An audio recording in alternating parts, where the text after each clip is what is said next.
કે બાપુ આ થોડા દાણા તમે તમારા હાથથી આ પક્ષી ઘરમાં નાખો. પણ કથામાં ઘણી વાર કહ્યું કે જે દાણા પક્ષીઓને નાખે છે ને કોઠીમાં દાણા ખાલી ન થાય. પક્ષીઓની સેવા, પશુઓની સેવા, વૃક્ષોની સેવા એ બધી શિવ પૂજા છે. કોઈ પણ માટે એમના માટે કલ્યાણકારી કઈ વાત કરીએ પણ શિવ પૂજા જ છે. શિવ પૂજા એટલે એટલું નહીં સમજવાનું કે તમે જલ ચડાવી દીધું, પંચામૃત ચડાવી દીધું, ચંદન ભગવાનને ચડાવી દીધું, અબીલ ગુલાલ કંકુ ચડાવી દીધા, બિલીપત્ર ભગવાનને પુષ્પ ચડાવી દીધા. એ તો શિવ પૂજા છે જ, એ તો ક્રિયા છે.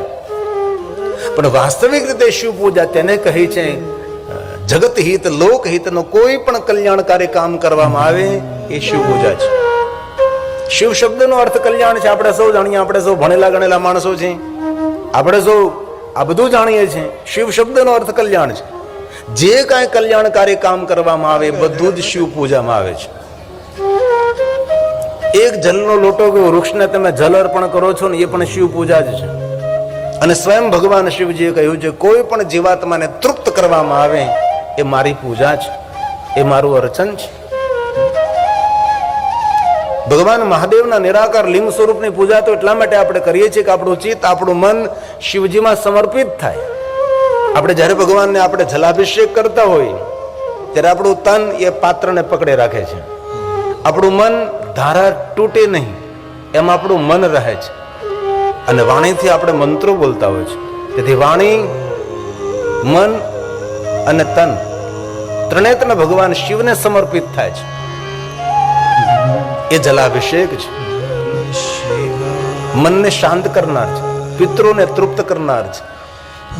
જે મનુષ્ય ભગવાન મહાદેવને જલાભિષેક કરે છે એના જીવનમાં કોઈ અતૃપ્તિ નથી રહેતી. તેથી આપણી પોથી યાત્રાની અંદર ભગવાન નીલકંઠ મહાદેવને મેં જલાભિષેક કર્યો. નીલકંઠ મહાદેવને જલાભિષેક કરતા કરતા હૃદયથી ભગવાનને પ્રાર્થના કરી કે ભગવાન આપને હું જલાભિષેક કરું છું. અમારા જીવનમાં તો તૃપ્તિ નહીં, પણ જે મહાદેવજી આ કથા શ્રવણ કરે ને તેના જીવનમાં જે કાંઈ કરવા જેવું હોય બધી જ તૃપ્તિ કરજે ભગવાન. એ ભગવાનને મનોમન મેં પ્રાર્થના કરી છે. ભગવાન શિવજીને જલ ચડાવતા ચડાવતા આપ સૌ માટે એમાં અમારા માટે શિવ પૂજા છે. મહાદેવને જલાભિષેક કરતા કરતા શિવજીને કહ્યું બાબા જે ભાવથી, ભક્તિથી કથાનું શ્રવણ કરે છે, કથામાં નાની જેને સેવા કરી હોય છે. આપણે સૌ જાણીએ છીએ એકલી પૈસાથી કથા ન થાય. આમાં અનેક ભાઈઓ બહેનો સહકાર લેવો પડે. અલગ અલગ સૌ સેવા સ્વીકારે.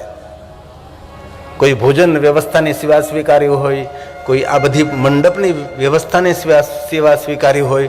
પણ જેને જેને આ કથા આયોજનમાં જે પ્રકારની સેવા મળી એ સેવા સ્વીકારી હોય એવા નામી અનામી સ્વયંસેવકોને મેં હૃદયથી પ્રણામ કરું છું.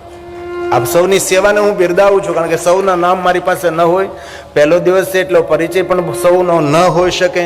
આપ સૌ જાણો છો, પણ ભગવાન મહાદેવજી સૌને જાણે છે. ભગવાન મહાદેવજી સૌની માનસિકતા જાણે છે. અને ક્યારેય કોઈનું અહીંથી નામ ન લેવાય તો માઠું ન લગાડવું. અરે નામમાં શું રહેલું છે? અરે નામમાં શું રહેલું છે? ગુલાબને કોઈ પણ નામથી બોલાવો, ખુશ્બુ તો તેની તે જ છે ને. ગુલાબને કોઈ પણ નામથી બોલાવો, ખુશ્બુ તો તેની તે છે. તેથી આપણું કોઈ નામ લે, આપણે કોઈ પ્રશંસા કરે એવી અપેક્ષા નહીં રાખતા. બસ હું ભગવાન શિવજીની સેવામાં સમર્પિત થયો છું. જે મારા ગામની અંદર સુંદર અને ભવ્ય દિવ્ય શિવ મહાપણ કથાનું આયોજન થયું છે, હું સ્વતંત્ર રીતે તો એટલું મોટું આયોજન ન કરી શકું, પણ જે પુણ્યવાનો દ્વારા આયોજન થયું છે આયોજનમાં થોડી હું સેવા આપું. અને બહુ દિલથી હૃદયથી કહું છું, નાનકડી કોઈ સેવા કરશે ને આ કથાની અંદર એમને પણ કથા આયોજન કરવાનું જ પુણ્ય પર ભગવાન અર્પણ કરે છે. એમાં કોઈ શંકા નહીં. સત્યમ સત્યમ ન સંશય, इसमें કોઈ સંશય નહીં. આદરથી અને ભક્તિથી ભગવાનની કથાનું શ્રવણ કરો. કથાનો પ્રારંભ કરું એ પહેલા 1 મિનિટ માટે મંગલ ભવનમ અમંગલહારી ઉમા સહિત જેહી જપત પુરારી. આ રામચરિત માનસની ચોપાઈ છે. સુંદર તેનો મહિમા છે. એક વાર બોલીને 3 વાર ભગવાન નારાયણને યાદ કરવાનો મહિમા છે. જે કોઈ મનુષ્ય સવારે ઉઠીને ઘરથી બહાર નીકળે છે, યાત્રાનો પ્રારંભ કરે છે, ઓફિસ ખોલે છે, દુકાન ખોલે છે, રાત્રે સૂવે છે, કોઈ પણ સમય એક વાર બોલીને 3 વાર ભગવાન નારાયણને યાદ કરવા, હંમેશા આપણું મંગલ રહેશે. કથાની યાદ સ્વરૂપે આ ચોપાઈ કંઠસ્થ કરવાની છે. જેને જેને કંઠસ્થ છે તેમને ખૂબ મારા હૃદયથી પ્રણામ છે. કઠિન નથી, બહુ સરળ છે. મંગલ ભવન અમંગલહારી, ઉમા સહિત જે જપત પુરારી. ઉમાની સાથે જે મહાદેવજી યાદ કરે છે એવા શ્રી હરિ ભગવાન વિષ્ણુજી, અમારા સૌનું મંગલ કરો, અમારા સૌનું કલ્યાણ કરો, એવો ભાવ પ્રગટ કરેલો છે. મંગલ ભવન અમંગલહારી, ઉમા સહિત જે જપત પુરારી. 4 વ્હીલ સ્ટાર્ટ કરો, 2 વ્હીલ સ્ટાર્ટ કરો, કોઈ પણ યાત્રાનો પ્રારંભ કરો, આટલું જરૂર યાદ રાખો. હું મારા નિવાસ સ્થાનેથી જ્યારે નીકળતો હતો ત્યારે પહેલા બોલીને નીકળું, અને જેટલા મારા મહાદેવના ભક્તો છે તેને સૌને આ ચોપાઈ કંઠસ્થ છે. આમાં પણ ઘણા ભગવાન મહાદેવની કથાનું શ્રવણ કરતા હશે. મને વાત કરી શિકાગોની. શિકાગોમાં મેં મહાદેવની કથા લગભગ 2 કે 3 કથા કરી છે શિકાગોની અંદર. तो आइए साथ में और भाव से आपकी भी सुंदर ध्वनि वायुमंडल में मिश्रित थोड़ी सी करें.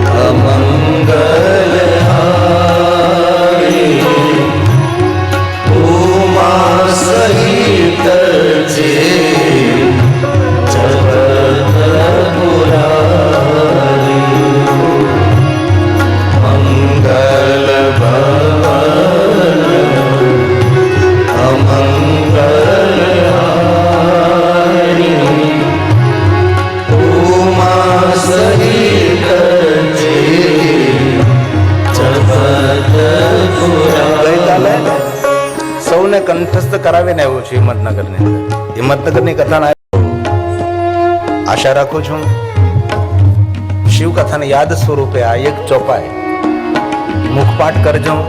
જરૂર જીવનમાં કોઈને કોઈ અંશે તમને લાભ થશે, મારો અનુભવ છે.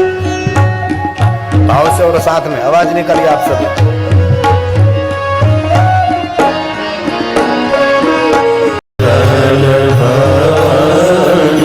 शाबाश.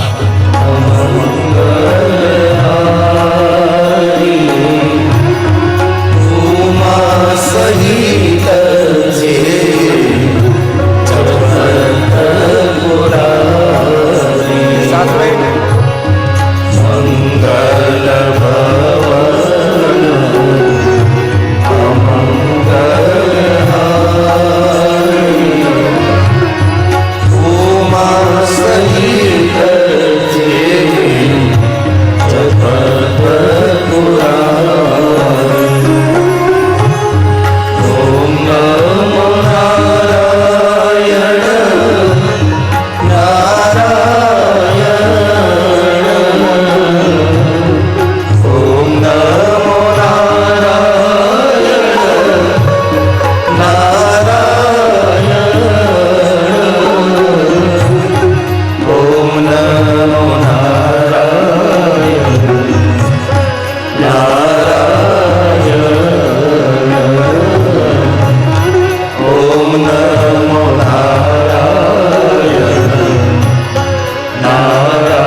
યાદ કરવાનું ફલ પ્રાપ્ત થાય.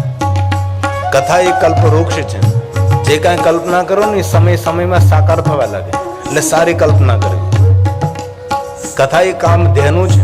જે કાંઈ મનમાં કામના કરશો, અવસર આવતા કામના પૂર્ણ થવા લાગશે. તેથી સારું વિચારીએ, સારું બોલીએ, સારી કલ્પનાઓ કરીએ અને સારી કામનાઓ કરીએ, જેથી કરીને આપણું પણ સારું થાય અને સૌનું પણ સારું થાય. બ્રહ્મલીન નોકરીજી બાપાની કથામાં તમે સાંભળેલું, જ્યારે તમે જે જોવો છો આમાં ઘણા વડીલોને તેનો લાભ મળ્યો છે. બ્રહ્મલીન નોકરીજી બાપાની ઘણા કેટલાય કથા સાંભળી. કોઈ વડીલો મોટી ઉંમર ના હોય તેને સાંભળ્યો હોય, શાબાશ શાબાશ. જે મોટી ઉંમર ના હોય તેને સાંભળ્યા હોય છે.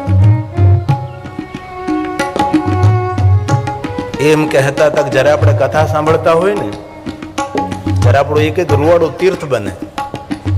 આ બાપજીના શબ્દો શિવપુરાણમાં તો છે જ. આ તો મહાપુરુષના શબ્દો આપના સુધી પહોંચાડવાનો પ્રયાસ. હું તો મધ્યસ્થી છું, હું એક ટીચર છું, એક શિક્ષક છું. આ જે કાંઈ તમારી સામે હું કહીશ, જે કાંઈ બોલીશ, એ ભગવાન મહર્ષિ વેદવ્યાસનો પ્રસાદ છે. આચાર્યો પાસે જે મેં ભણ્યા અને જે મેં શીખ્યા છે, અને જે શિવ મહાપુરાણ ગ્રંથમાં ભગવાન મહર્ષિ વેદવ્યાસજીએ કહ્યું છે એ જ હું કહેવાનો પ્રયાસ કરીશ. અને જે કાંઈ કહીશ સર્વ સિદ્ધાંત નિષ્પન્નમ, સિદ્ધાંત સાથે કહીશ. તમારા મનને, તમારા ચિત્તને ભ્રમિત કરવા માટે નહીં, કોઈ અંધશ્રદ્ધા ફેલાવવા માટે નહીં. જે કાંઈ કહીશ એ આપણા જીવનના ઉપયોગી વાતને કહીશ. એક એક રક્તકણ આપણો ગંગા તુલ્ય બને જ્યારે આપણે ભગવાનની કથા સાંભળતા હોય છે. પહેલે દિવસે એ આપણને બહુ વર્તાય નહીં, કારણ કે પહેલે દિવસે આપણે કથામાં બેઠા હોય, પણ 7 દિવસ કે 9 દિવસ કથાનું શ્રવણ કર્યા બાદ તમે તમારી જાતને અનુભવ કરી શકો છો. કાંઈક જીવનમાં કંઈક નવું થઈ રહ્યું છે, કંઈ નવો અહેસાસ છે, કંઈ નવો અનુભવ છે. પણ જે ચિત્તથી, હૃદયથી, ભક્તિથી કથા સાંભળે તેમના માટે છે. તો આइए और 1 मिनट महादेव को याद करेंगे. Namaha